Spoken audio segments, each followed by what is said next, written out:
Hello everyone, and welcome back to World Literature Notes. Today we are talking about The Return of the King. And I'm not just talking about the third novel in the Lord of the Rings franchise, although this story does encapsulate the archetype we're going to discuss, but the broader recurrence of this theme or this archetypal myth. I don't know if Joseph Campbell or Carl Jung might have touched on this, I'm not sure. But you have this two movement story where I think in our popular culture, the Lion King is one of the most explicit examples of exactly this story playing out beat for beat. And that is where there is a just kingdom with prosperity and usually agricultural flourishing, cultural flourishing in a rightful order where usually it's explicit that the king is or should be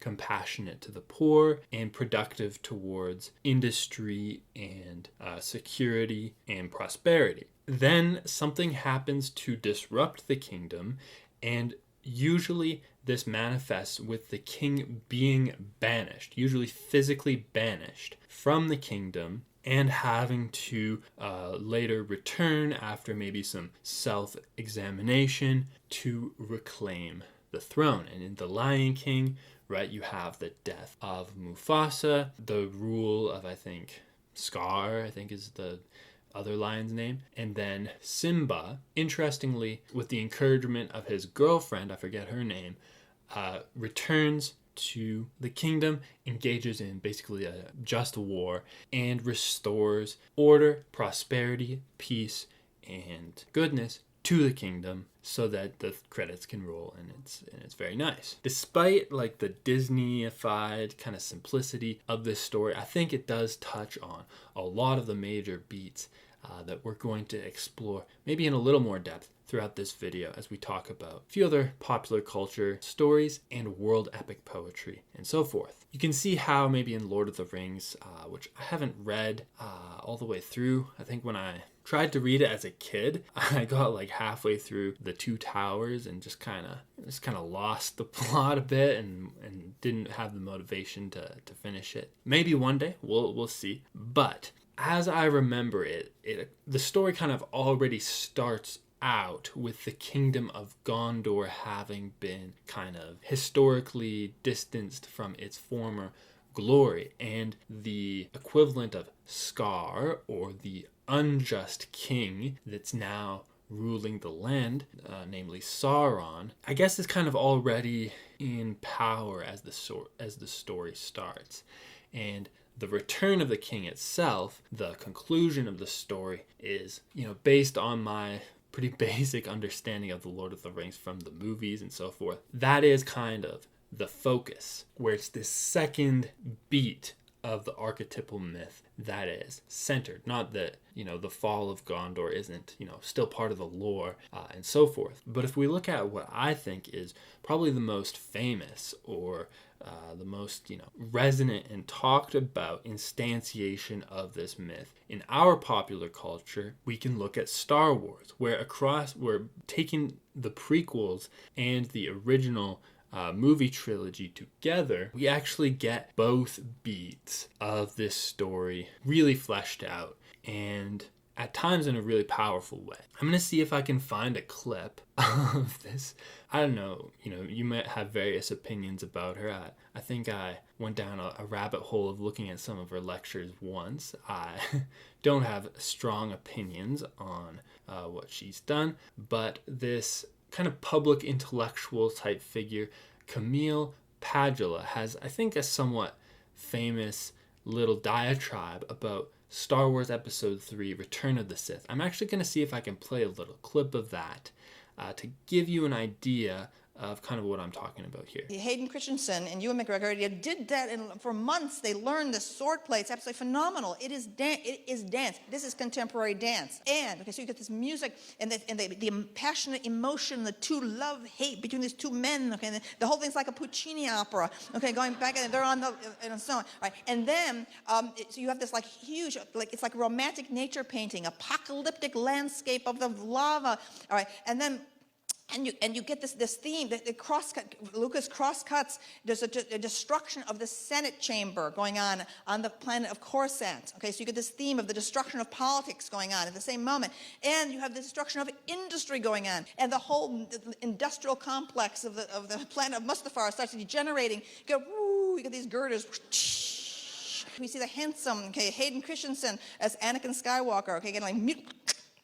He loses his arms and his legs. Then he catches on fire from the volcano. He incinerates all these horrors. And then finally his broken body is taken. It's surgical droids putting him together. Okay, it's like a Frankenstein monster thing. Cross-cutting to Natalie Portman dying in childbirth. Okay, so in this clip, what Camille Padula is basically, I hope I said her name right, describing is the fall of the rightful kingdom, right? In this case, the Jedi Order, which is in theory supposed to uphold values of virtue and spiritual coherence and peace. Traditionally, the Jedi Order is supposed to basically be a humanitarian or, kind of looking out for the poor, bringing peace and whatever else to the galaxy, at least on paper. And throughout the Star Wars story, you have interestingly specific resonant elements of this archetypal story, from the banishment of the Jedi, namely Obi-Wan and Yoda especially, into the wilderness, which is kind of another theme. Sometimes as we get into the world epic poems in this video, it's often specifically into the woods that the rightful king is banished. And then it depends on the story whether the king himself comes to return to the throne or whether the son of the king or the next heir that's available brings up the mantle of virtue to end the tyranny of Sauron or Scar, or in this case, Palpatine. And in Return of the Jedi, in the throne scene, when Luke Skywalker defeats Darth Vader in lightsaber combat, and Darth Sidious offers him the ultimatum of join the dark side and fulfill your place as my apprentice to rule the galaxy in darkness. When Luke Skywalker says, "You have failed, Your Highness. I am a Jedi like my father before me." Personally, when that scene plays, I get chills down my spine. And I think it's because with those words, Luke Skywalker is invoking this mythological theme of the return of the king. Aragorn back into Gondor, Odysseus back into Ithaca, Simba out of the Hakuna Matata forest back into whatever the nice rock that the lions were hanging out on. And I think that is why, or is part of why, Star Wars has been such a beloved story, notwithstanding the cartoonified blockbuster simplicities and what you might, I think, basically rightfully call storytelling errors that surround those mythological themes. And these themes go all the way back to Mesopotamia.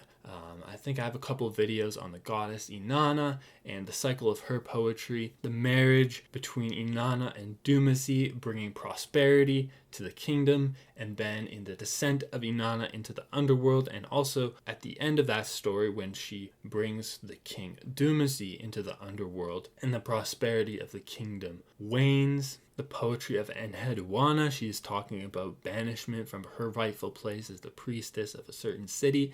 And the power of that poetry, I think, is invoking some of that same Order 66, fall of the empire, fall of the rightful order story. But also in the Epic of Gilgamesh, it's interesting that we have both the tyrant, both the Darth Sidious character, and the rightful king who restores virtue and order. Both of those archetypes are represented by Gilgamesh himself, where in the case of the Epic of Gilgamesh, it's a question of the tyrant going on a journey after his banishment to discover, secrets about death and friendship and life, ultimately returning as a just king. In and of himself, it's not an exterior physical enemy, at least not exactly or in the same way in that story, but an interior spiritual degradation that Gilgamesh, through his many adventures, amends. Already mentioned Ithaca. The Iliad is basically explaining the cause of the many banishments, of the many basically minor kings throughout whatever it is, Bronze Age, Greek or Achaean world, where it's not just Odysseus, but many kings like Agamemnon, for example, have been taken away from their household and their kingdoms to go and do the war on Troy. And the Odyssey recounts a very vivid and exciting banishment, and then his successful return to Ithaca is like contrasted with unsuccessful returns that kind of don't happen or don't happen in the right way in the case of Achilles and Agamemnon. And of course, everybody's talking about the Odyssey now. There's definitely a lot to unpack there. You have stories like the Bible and the Shahnameh that are basically, they string together many stories of banishment and reclaiming the rightful place of virtue on the throne, where in like the Old Testament you have like this rightful covenant of God that is going to be upheld by like the rightful descendant of Abraham, and with the various Israelite kings that come to us, I think especially with the figure of King David having that rightful throne, and then at least with the New Testament version of that story, the ultimate fulfillment, the ultimate return being with the figure of Jesus and the Messiah. And that whole story of the Messiah essentially being a spiritualized, magnificent, to the point where I don't really fully understand it, version of the story of the return of the King. Both in the Gospels, for example, when Jesus talks about the kingdom of God is returning, the kingdom of God is coming back, this seems to me, at least, to be a parallel with that archetype. Again, not intending to reduce any of these stories simply to that archetype. In the case of the New Testament, it might be building on that in its own way. And then also with this idea of like the return of Jesus and the second coming, you could think about that. And in the Shahnameh, you have basically dozens of banishments and returns of several different kings as the throne of Persia is variously occupied by a line of virtuous rulers who are in like this constant conflict with essentially demonic rulers or demonic influenced rulers that are trying to take the rightful throne and bring it into a place of basically savagery and debauchery and imperialism. And then the rightful kings and the rightful knights will then like fight for the restoration of the throne. And I thought I'd just read to you a sample of this.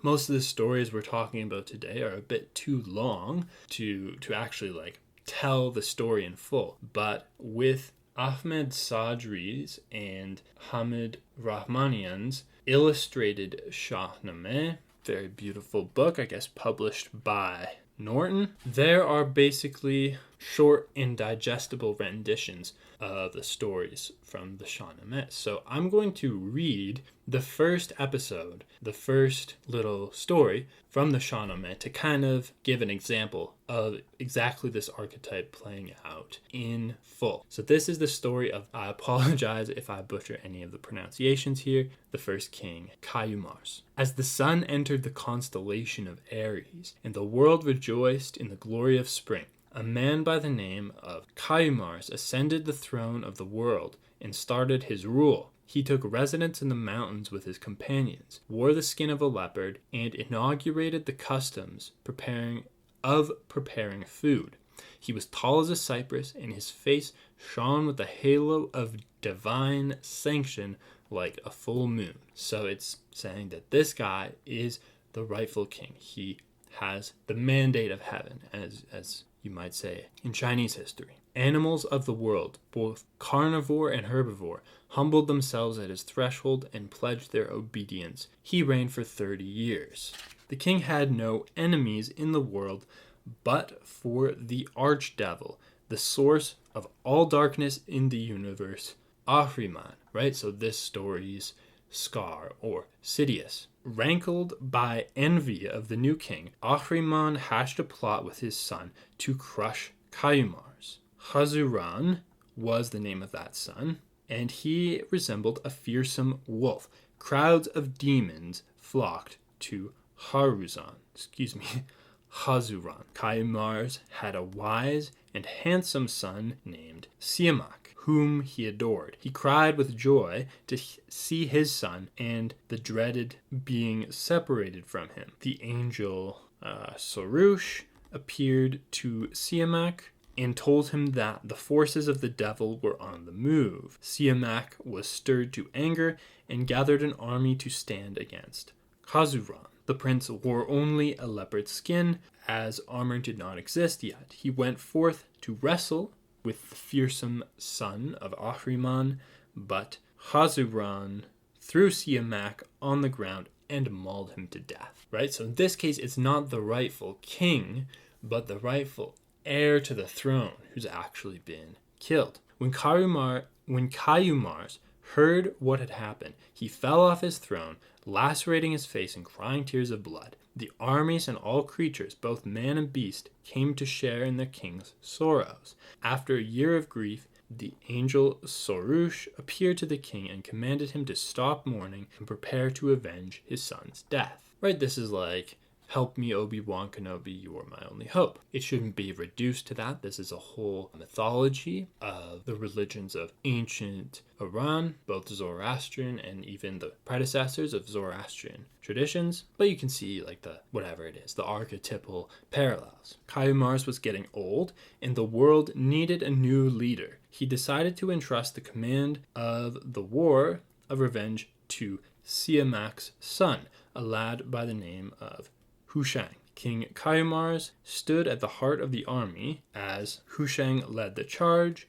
His army consisted of men, fairies, and tame beasts, as well as leopards and wolves. The black demon Hazuran fearlessly led his army, raising a great cloud of dust. The battle was joined, the two sides fought hard, and at the end the demons were defeated. Hushang took Hazuran by the neck, ripped his hide, cut off his head, and threw his lifeless body on the ground. Having triumphed over his father's killers, Hushang went back to his grandfather and reported his victory. Kayumars was happy, and when he died, he was content that Siamak's death had been revenged. And then there's a little poem. Kayumars' reign ended, but his reputation remained. Sorrows and pleasures of this life vanish in time, leaving behind only the good name one has gained. So this is like a little personal life lesson that the reader of the Shahnameh is meant to take away. And then it goes into the story of the second king, Hushang.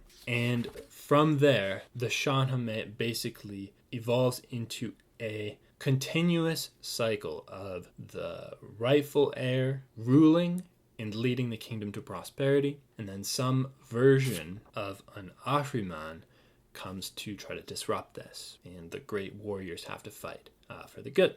All right, so now looking at the English tradition. So I thought about the epic poems, Beowulf and Paradise Lost, because as I was kind of brainstorming for this video, many of the world epic poems, which we would have discussed in the epic poem tier list video, be sure to check that out, subscribe for more videos and everything else. Like the video if you're interested in these discussions. But at a first glance, it didn't appear obvious to me how Beowulf or Paradise Lost really fit into this archetype until I considered that, at least in a slightly different way from each other and from the other stories we've discussed so far, Paradise Lost and Beowulf respectively constitute half of this archetypal story, with Paradise Lost representing some version, some biblical spiritualized version of the banishment part of the story, and Beowulf representing, at least on the surface level, some like simplified version of the return of the, in this case, like a warrior king. So with Paradise Lost, you have these two powerfully mirrored falls from grace, both the fall of Lucifer from heaven and then the fall of Adam and Eve from Eden. And you have, with this title, just like Return of the King is a very concise, title to talk about this archetypal story, Paradise Lost, in my view here, is a concise title to talk about that kingdom and prosperity being lost, the fall of man, and so forth. With, if you, again, what we talked about with the New Testament, if you consider the story of Jesus then being like the fulfillment of like the return of the king. In the English epic tradition, Beowulf then would be like a militarized, simplistic, and I personally read Beowulf as a pretty like simplistic warrior epic, but it's worth noting that I didn't really pick up on or understand kind of the deeper sentiments that are expressed in this poem and like the Christian undertones and so forth. I think I read this in like second year university or something. I wasn't looking at it on a very deep level. But nonetheless, you have this, warrior king in Beowulf coming to defeat Grendel and then his mother. And with those demons out of the way, he is then able to restore the kingdom of Gondor, as it were, or reclaim the throne of Mufasa, or however you want to look at it, and live out his days as a well-loved king. Next, I want to briefly highlight the epic of Sundiata Keita, the founding king of the Mali Empire. This story, and I think I've talked about this also in the epic poetry video, is a English language written telling of what is traditionally an oral epic. So this guy D.T. Nyan, or Nyani, I'm not sure how you say that, visited a griot, namely a court poet and historian in West Africa who upholds the epic tradition of the stories that come from the old Mali Empire, and in a way that is meant to be presented to the world, leaving the deeper spiritual and esoteric secrets in the hands of the priest. D.T. Nyan is able to basically recount the story of Sundiata. And this story is very similar to The Lion King.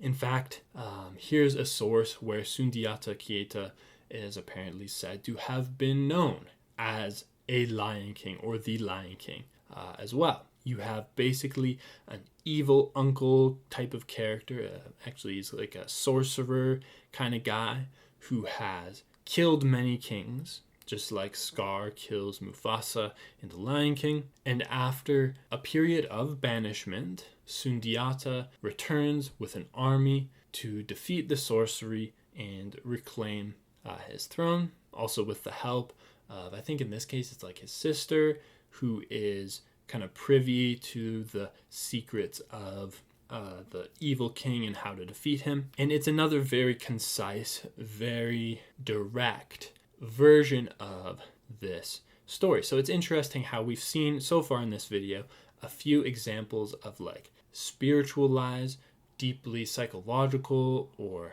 mythologized versions of this story, which Sundiata also is, probably especially in like the richness of the tradition of the griots, but it's also a historical story. I mean, there are historical examples of kings returning to their previous kingdom and reconquering land that they've lost, and similar things like this. And on that worldly level, this story can be used for political and military maneuvering, right? And used for both good and bad. Okay, so to wrap this video up, we're going to talk a little bit about the Ramayana, but I really want to talk about the Mahabharata. So I think I made the mistake of reading the Mahabharata, or a retelling of it, before the Ramayana, because in my assessment, the scale and scope of the Mahabharata, at least on the surface, is so much